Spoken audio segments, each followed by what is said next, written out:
O texto que tomaremos como base para o assunto que iremos desenvolver está no Evangelho de João, capítulo 5, versículo 1 ao 9, que é a leitura que irei fazer neste momento. Passadas estas coisas, havia uma festa dos judeus e Jesus subiu para Jerusalém. Ora, existe ali, junto à porta das ovelhas, um tanque chamado em hebraico Betesda, o qual tem 5 pavilhões.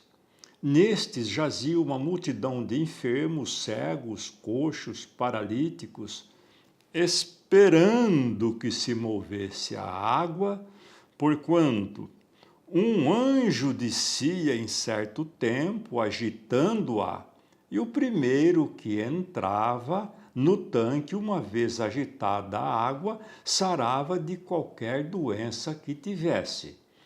Estava ali um homem enfermo, havia 38 anos. Jesus, vendo-o deitado e sabendo que estava assim há muito tempo, perguntou: queres ser curado?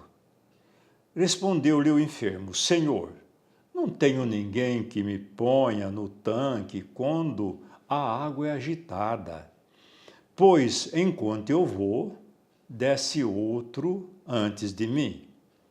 Então disse-lhe Jesus: levanta-te, toma o teu leito e anda. Imediatamente o homem se viu curado e, tomando o leito, pôs-se a andar. E aquele dia era sábado. Fundamentado em algumas partes deste texto, nós iremos tratar de um tema: quando o milagre não acontece.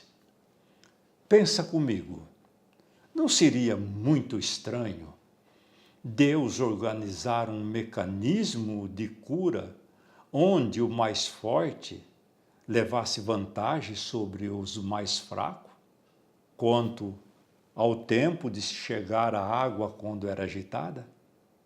Ou pagar alguém para que agisse rapidamente em favor dele?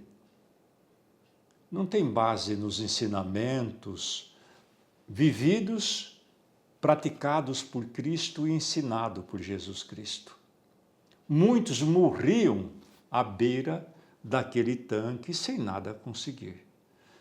Mas nos manuscritos do apóstolo João, nos mais antigos manuscritos, assim como em algumas versões bíblicas, não tem o versículo 4. O versículo 4 é aquele que diz que quando a água era agitada, descia um anjo e ali na agitação das águas, e o primeiro que entraria no tanque era curado. É o que diz o versículo 4. Mas ele não existe nos manuscritos mais antigos. Muda totalmente o entendimento do texto, porque aí já não vemos mais a presença de Deus agindo ali, a partir do momento que não existe o versículo 4. O que nós sabemos é que Jesus Cristo esteve nas proximidades do tanque de Betesda. Quanto à agitação das águas, elas podem acontecer por fenômenos naturais. Aqueles que têm contato um pouco mais com a natureza sabem disso daí. Creio que as curas, de uma forma ou de outras, elas poderiam acontecer, porque existem vários meios para que alguém possa ser curado, inclusive por alguns fatos específicos da mente humana, ou por circunstâncias estranhas, como aquelas que Jesus Cristo mencionou e que Mateus, o apóstolo Mateus, registrou no capítulo 7, versículo 22 e 23 de Mateus, quando o Cristo disse sobre aqueles grupos de pessoas que realizavam milagres, curas e tantas coisas ali, e o próprio Jesus Cristo falou: não conheço nenhum de vocês. Eu nunca estive com vocês. O que nós vemos é que as pessoas à beira daquele tanque, elas eram doentes, que esperava tanto e talvez nunca conseguia nada. E Jesus, chegando ali, escolhe o pior caso. Um homem que estava doente há 38 anos, isolado, sem ter ninguém por ele. Não sabemos quanto tempo ele estava à beira do tanque. A Bíblia não registra isso. Mas quantas pessoas desamparadas em torno daquele lugar, aguardando os movimentos das águas, quanto cansaço por olhar continuamente na expectativa de que as águas fossem agitadas e fosse o primeiro a descer no momento que ela se movesse. E talvez nada conseguia na sua expectativa. A situação em volta daquele tanque em Betesda não é diferente de hoje. Hoje existem multidões e multidões que estão em busca de algo em fontes que não tem nada para oferecer. Embora nós cremos que ali naquele local aconteciam alguns milagres, sim, mas não sabemos a procedência. Porque naquele local, o doente mais fraco não conseguia chegar ao tanque de água. Aquele que tinha mais condições físicas era o primeiro. E o que João fez em seu relato apostólico? Ele relatou apenas o que estava acontecendo naquele local, mas não escreveu o versículo 4, nós temos certeza disso. E Jesus, naquele local também ele curou e perdoou, é o que nós entendemos pelo texto. Perdoou uma única pessoa ali, foi curada e perdoada por Jesus Cristo. A Bíblia não registra o fato, as razões de ter ocorrido uma única cura, sendo que ali existiam tantos doentes. Não sabemos se as razões, não temos como condições de falar. Só que Jesus, mais tarde, ele encontra aquela pessoa e faz a ele uma recomendação. Olha, você foi curado. Não volte a pecar mais. Percebe? Então nós entendemos que Cristo curou aquele homem e perdoou. Mas Cristo faz uma recomendação para que ele não voltasse mais a pecar, porque poderia acontecer coisas piores ainda. Por que será que Jesus faz essa recomendação tão significativa? Porque o pecado deixa o pecador vulnerável, deixa ele exposto. Enquanto continuamos a pecar, nós estaremos expostos aos males e às investidas de Satanás. Em certa ocasião, Jesus disse que quando um espírito maligno sai de uma pessoa, mas depois ela continua vazia e não preenche o seu interior com os princípios eternos da verdade e continua a pecar, aquele espírito maligno, ele volta e traz com ele outros 7 muito piores do que ele. Jesus falou isso e foi registrado por Mateus também, no capítulo 12, versículo 43 em diante. Ou seja, nós temos que preencher o nosso interior com os princípios da verdade, para não permitir, não abrir brecha para a atuação de Satanás. Quem é liberto do pecado, das enfermidades, de qualquer outros males, devem permitir uma ação contínua do Espírito Santo em suas vidas, para não deixar nada, nenhuma oportunidade para Satanás, porque podem acontecer coisas piores do que aquilo que já acontecia antes. Por quê?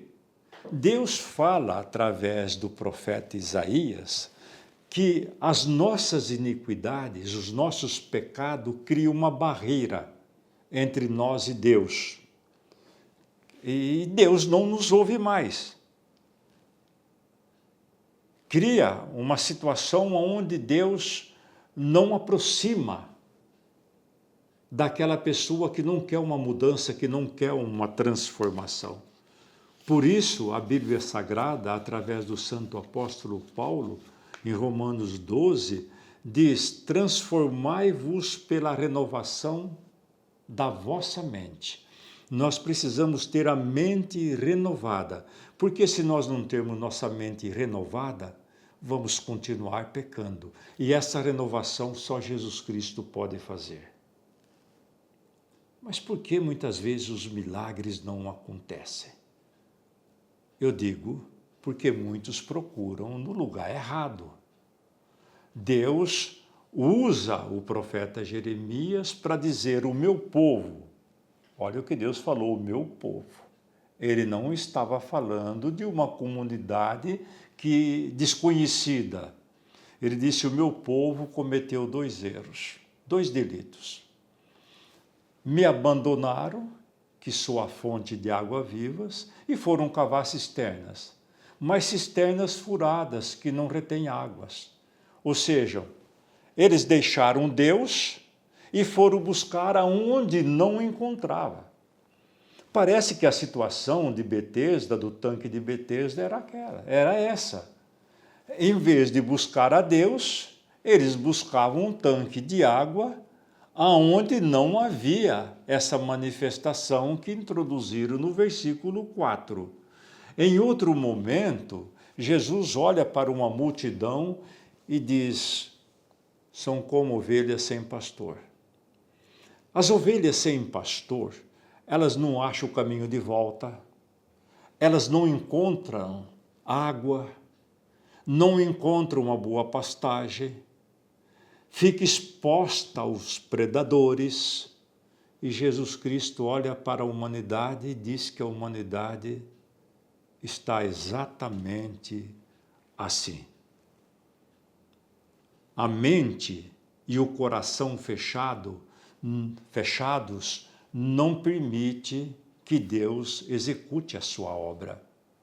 O apóstolo Paulo, quando ele estava prisioneiro em Roma, ele tinha algumas liberdades ainda, ele viu que o povo não se convertia, não acreditavam em Jesus Cristo. Então, isso está no livro de Atos dos Apóstolos, capítulo 28, versículo 25 em diante.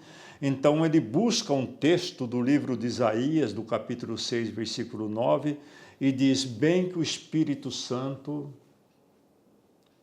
falou por meio do profeta Isaías. Falou para Isaías: vai, diga a este povo, ainda que estejam sempre ouvindo, mas eles não entendem. Ainda que eles estejam sempre vendo, mas não percebem o que estava acontecendo, o que tinha acontecido. Eles se tornaram insensíveis. Não ouvia mais o apelo do Espírito Santo. Ouviam de má vontade, fechavam os olhos, e Deus falou: se eles tivessem se convertido, seriam curados. Mas eles não me ouvem, não são curados. Olha o que a palavra de Deus diz. Quando Jesus estava em Nazaré, ele fez lá alguns milagres, mas não conseguiu realizar outros, porque eles não acreditavam em Jesus. Quando eles viram Jesus, o que eles falam? É este daí o carpinteiro Jesus, filho de Maria? Olha só a forma como eles identificaram Jesus. O carpinteiro, filho de Maria, mas não citou filho de José.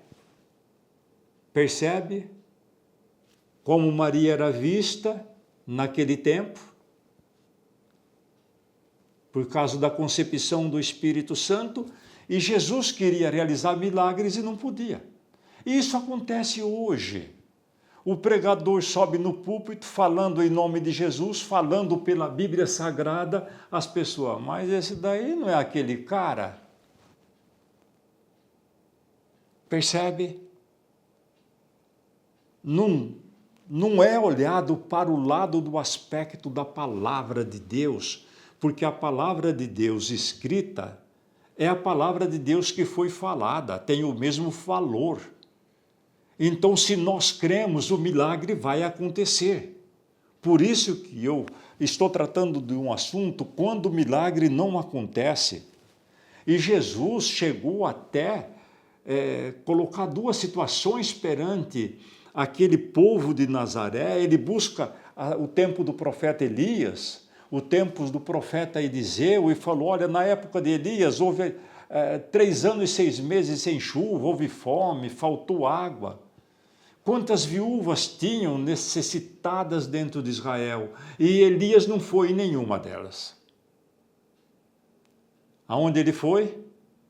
Em uma viúva que residia em Sarapeta, uma cidade costeira do Mediterrâneo, hoje no Líbano, e lá realizou um grande milagre durante muito tempo. E Jesus, mas em Israel nenhum. E Jesus traz outro caso também. Quantos, na época do profeta Eliseu, quantas pessoas eram portadoras de enfermidades, eram leprosas? Nenhum foi curado.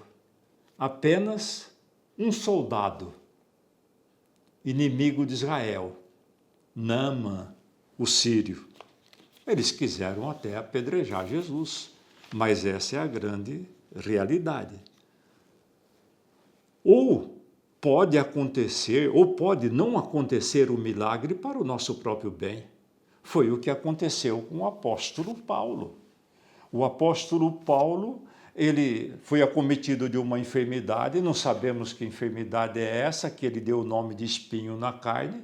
Ele dizia que Satanás o atormentava com esta enfermidade, mas Deus não o curou para que ele não se tornasse arrogante. Interessante. Ele reconheceu isso. Quando Deus, ele ora 3 vezes ao Senhor, olha, um homem que esteve no céu, ouviu coisas que os homens não podiam ouvir, e não foi curado, para não se tornar o arrogante, olha, percebe? E Deus disse a ele, Paulo, o meu poder se aperfeiçoa na fraqueza. Ou seja, Deus sabe se eu vou tropeçar na própria bênção ou na própria cura. Houve um fato interessante assim, lá no passado também. O rei Ezequias, ele foi acometido de uma grave enfermidade para a morte. E Deus sabe o que vai acontecer no futuro. Deus, na realidade, não queria curar Ezequias, mas diante do clamor dele, da súplica, das lágrimas, Deus é Pai, Deus curou e acrescentou 15 anos. Não significava muito, mas Deus foi bom. Porque 15 anos, para quem tinha 38, 39 anos, ia morrer novo da mesma forma. Mas havia motivos na onisciência de Deus. Quando ele foi curado, houve um grande sinal entre o sol e a terra, que chamou a atenção daquelas nações existentes da época. O rei de Babilônia chegou a mandar embaixadores lá para Judá, para ver Ezequias, e ele cometeu um gravíssimo erro, que custou a paz e 15 anos de guerra. E pior ainda, nasceu aquele que seria o seu sucessor, seu filho Manassés, que levou Israel à perdição. Ou seja, a cura que Deus realizou serviu de pedra de tropeço para o rei Ezequias. Percebe? Mas se o milagre, ou quando o milagre não acontece, Deus disse a Salomão, se o meu povo, que chama pelo meu nome, se humilhar e orar, buscar a minha face e se afastar do mau caminho, eu ouvirei. Perdoarei os seus pecados e sararei a terra. Olha, se humilhar e orar. Se humilhar no texto é submeter à vontade de Deus. Tem pessoas que oram, mas não submetem à vontade de Deus. Pensa nisso, antes da oração. E se afastar dos maus caminhos. Ele disse, eu ouvirei, eu perdoarei e eu te sararei. Mas você precisa crer. Você precisa crer. A Bíblia Sagrada diz que nós temos, quando pedimos, temos que crer que para aquele que nós estamos pedindo, ele vai conceder. Mas precisamos ter fé, porque sem fé, nós não agradamos a Deus. Sem fé não há resposta. Por quê? Porque a fé é a certeza daquilo que nós esperamos e é a prova daquilo que nós não vemos. Percebe? Então, o que eu digo para você neste momento? Espere mais um pouquinho. E o teu milagre vai acontecer. Entregue o seu coração a Jesus. Ele é fiel naquilo que ele prometeu. Em sua despedida, próximo ali daqueles momentos, ele deu um recado muito importante para os seus apóstolos. Ele disse, eu estou convosco todos os dias até a consumação do século. Cristo não nos abandonou. Prova disso que ele nos deu o Espírito Santo para que permanecesse conosco. Então eu digo a você, o teu milagre pode ser ainda hoje, pode ser agora. Você precisa crer. Pode ser hoje o momento, este é o momento da tua bênção. E eu quero orar por você. Feche os seus olhos. Senhor, estamos aqui porque confiamos na tua palavra. Tenho a certeza que o Senhor é o mesmo ontem, hoje e será eternamente. Creio em tudo que o Senhor faz e em tudo que o Senhor é. E quem neste momento está me ouvindo, também crê em ti. Se falta fé, acrescenta-lhe a fé. E estende suas mãos, Jesus. Remove as tempestades que se encontram dentro desses lares, nestas vidas. E elas sejam libertas agora em o nome de Jesus Cristo. Coloca, Senhor, as tuas mãos, remove as enfermidades, os males, expulsa as tentações, as obras malignas e coloca os teus guardiões celestes que saem do teu santuário dentro deste lar que está me ouvindo e com o coração e a mente aberta nesta oração. Porque neste momento, em o nome de nosso Senhor Jesus Cristo, eu te abençoo para que você alcance agora a tua bênção. Amém.